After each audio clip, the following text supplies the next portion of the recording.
Landed in Antarctica to test a new drone that will help experts forecast the impact of climate change.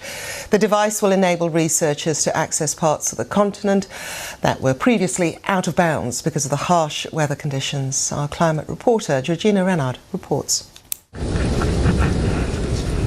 Scientists are fighting to understand how climate change is altering Antarctica.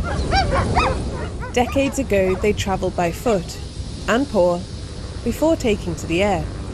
Oh, it's Victor Bravo Limo. But now they need technology that works whatever the weather. This could be the answer. A new drone, tested not in Antarctica, but in Eryri, also called Snowdonia, where the wild weather of North Wales put it through its paces. We have a 700 litres payload bay that... Is that in here? Yeah, I can we open it? Wow, so it's kind of like opening a car boot. Yeah, pretty much. Most of the sensors are actually going to be fitted in here. It increases safety because you don't have a pilot on board, which means that you can bring this aircraft to more remote locations. It's been designed to basically withstand harsh environments and challenging conditions. I'll keep monitoring throughout the flight. The drone is autonomous, and Rebecca will oversee its flights from a computer at base in Antarctica. Researchers have used drones before, but this one is bigger.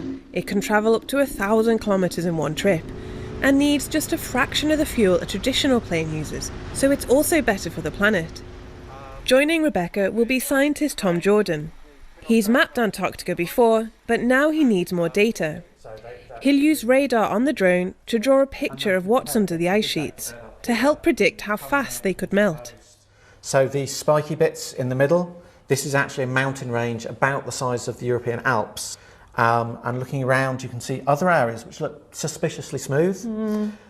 Actually, they're not smooth at all. These are gaps in our knowledge, they're just gaps in the map. It's just that no one has ever been there to make these measurements. Before Tom leaves for Antarctica, we check in with the base. How's the weather like this season? Has it been panning out okay? For us, really, the weather is everything.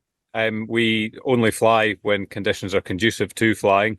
In the winter, we see winds of 70 knots at times, so that's about 75 miles per hour on the station.